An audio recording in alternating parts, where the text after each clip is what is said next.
what is the program? This is also an interview question. And what is the output for the below program? Let's go for. So here we are declaring an array. So array is equal to some 1 2 3 4 5. And in the second line we are creating another variable, and that variable we are pointing to the ARR. Okay, so so once we are declaring here, and we are trying to change this tempArr of 2. That means, so we want to change the second element and with the 100 value. So what is the expectation as per this program?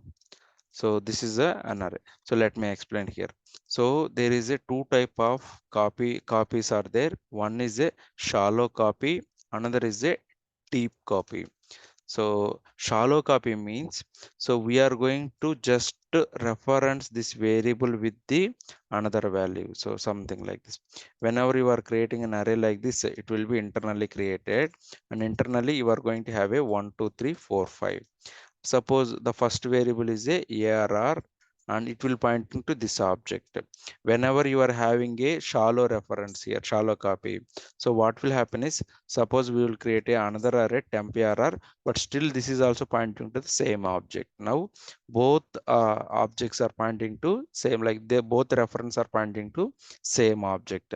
If you are trying to change anything using one of the reference, it will affect for the both. So that is the reason, if I am going to print output for ARR, it will print 1 to 100 4 5. For tempArr also it will print the same output. So this is the one. So suppose some interview what they will ask is, now we don't want to do like this. We want to change only for the temp array. We don't want to change for the original array. Then what you are going to do? So there is, if you want to create any copy, then we can do it in multiple ways. So now we are going to do a deep copy, the second one. So how can you do it a deep copy? We can write like a dot dot dot ARR. So it is like a deep copy. Here now what will happen is, second time we are going to create a new object, and this temp will pointing to the new object, but this is the old one will also pointing to only the old one.